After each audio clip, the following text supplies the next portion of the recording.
why do we suck so much at interacting with people? Why do you suck so much at interacting with people? Now, I'm like, this is a question that I've been asked multiple times in my personal life by a lot of my friends.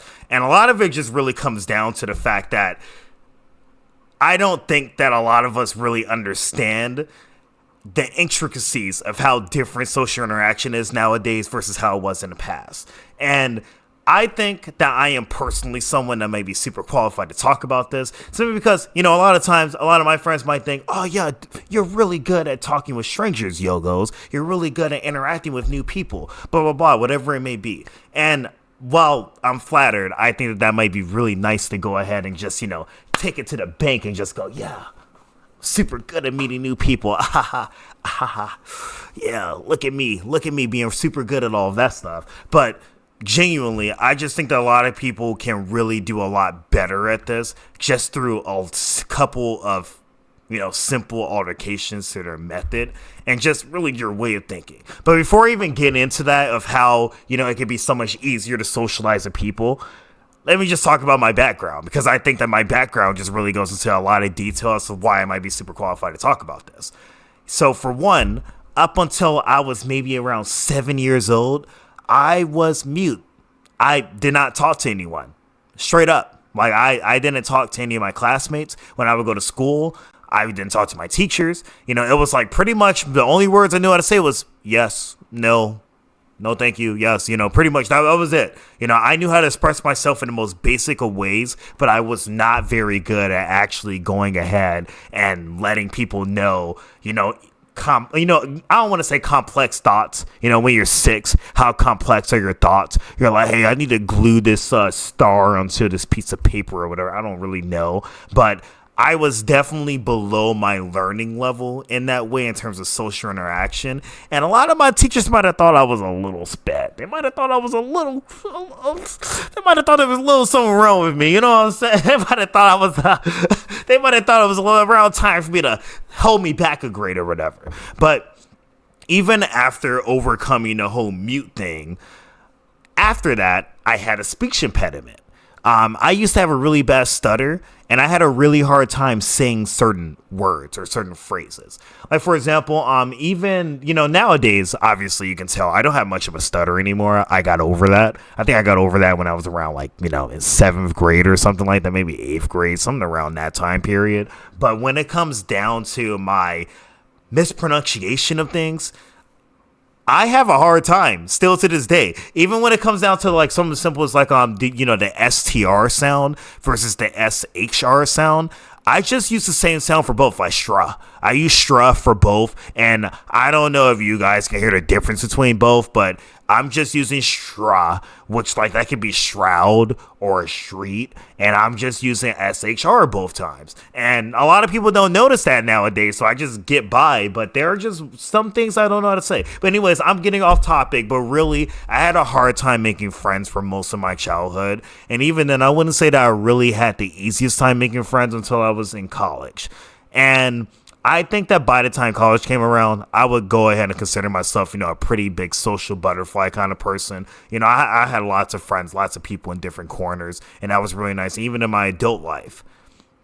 Good amount of friends, and I will also say that the really interesting thing is that I have become a salesman. I am a professional salesman. That is what I do for my job in my day-to-day life. And as a professional salesman, I mean this in the most literal way possible. I know that there's a lot of stigma about salespeople and everything, but my job is to make friends.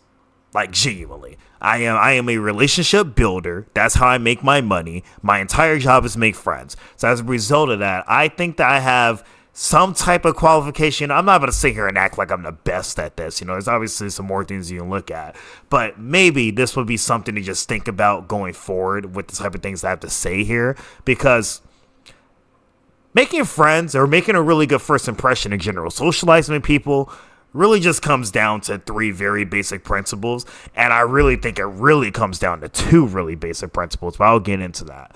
Now, there's this whole framework that I've learned since early college, and that's applied pretty much through my entire life, of like these three pillars of social interaction. Specifically, when you are meeting people for the first time, they're significantly more important, and they tend to like become less important the more and more concurrent interactions you have with an individual. And there are these three things. So the first one is your body language. So if you're interacting with someone in person, your body language is important. Now, body language is something that a lot of us don't grasp very easily, and I'll explain why, but our body language is really important. Two is our tonality. That the words that are coming out of our mouth and the way that it's coming out of our mouth is really important. So, for example, I can even explain this one right now. If I'm to just look down, this is my body language the whole time, and I'm talking in a very monotone voice, and I'm telling you that the third trait is going to be overall the words that come out of your mouth. You're not going to actually care about the words that come out of my mouth because I'm sitting here talking like a monotone dummy, and you're sitting here going, oh yeah, I'm going to click off the video. So I'm going to go ahead and stop doing that because all you guys probably clicked on the video by now.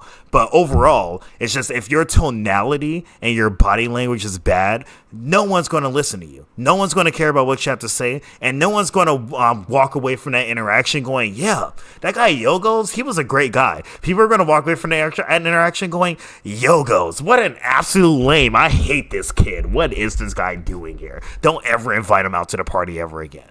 So, but in case you missed it because I was doing it in my bad tone and bad body language way, the third most important thing are the actual words to come out of your mouth.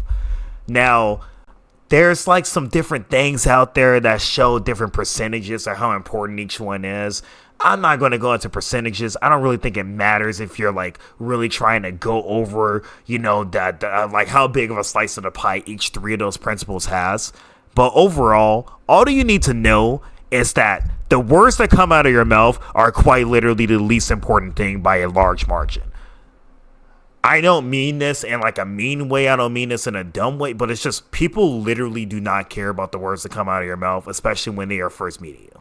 No one cares at all. No one is concerned about what's coming out of your mouth. People are more concerned about those intangible things like your tonality and your body language. And the reason why I think a lot of people, especially in Gen Z, have a really hard time grasping this overall is really just because we are the first generation to grow up in an age of digital media consistently.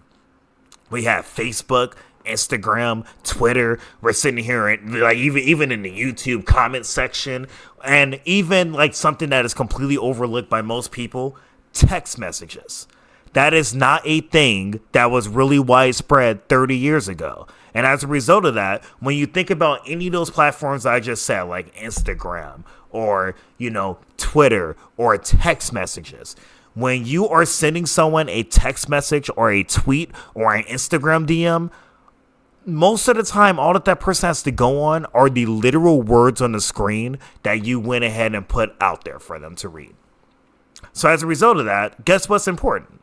The words that came out of your mouth. But when it comes to interacting with someone in person in any basic situation, like in line at a grocery store, in an elevator, at a party, at the bar, at the club, whatever it may be, whatever floats your boat, what you say is not nearly as important as you think it is. What is more important is your body language and your tonality. And that goes such a long way. And I've learned that all throughout college, just in the fact that I have said the most absurd things. I have said the most absurd things to complete strangers that I don't even know.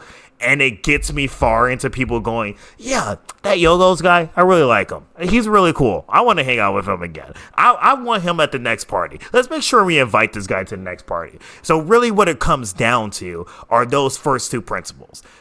I think that it would do a lot of people a lot of good to put a lot less emphasis on the words that are actually come out of your mouth and really just trying to optimize on those other two characteristics because they go a long way. Now, obviously, if you're a more attractive person overall, that will have a better effect. That will be things that will go a lot further in your social interaction. So you can go ahead and figure out some ways to do that. I still haven't figured out to really be a super attractive person, so by all means, if you guys got it figured out, let me know. But really, what I wanted to say is my job is to make friends, and a lot of times those are the things that matter. I talk to people that are literally balding, like people that are in their 50s and 60s, and I make good friends with them despite the fact that I accidentally insert a lot of Gen Z lingo in some of the things that I'm saying to them. But again, it's been more confirmation and more affirmation, and the fact that the things you say doesn't matter. I can say type shit at the end of all of my sentences, and they're not going to care, because as long as I say it in the right way, they're going to go, yeah, that Yogos guy, I love that guy. He's sick. I want to hop on another call with him. I want to give him all my money, actually. I'm going to buy all the products that he has to sell. This guy is an absolute heartthrob. So overall, that is really all I had to say. That is really all I wanted to get off my chest. Just want to talk to you guys about some different things when it comes to social interactions. So if you guys have anything to add, anything that you think about, in terms of, your thoughts on how to interact with people, how to make friends, go ahead and add some comments in the comment section. I would really be interested in talking with you guys and furthering this conversation more. I think I could talk about this for hours, but I really wanted to keep this one a little bit shorter. So, just go ahead and take a look at that. Otherwise, if you've made it to this point in the video, I would really appreciate it if you could go ahead and do a quick attendance check. If you made it to this point, go ahead and leave a like on the video. Just let me know, just let me know that you're interested in more content like this. But other than that, that's just about it. So you guys have yourselves a damn good one. Thanks for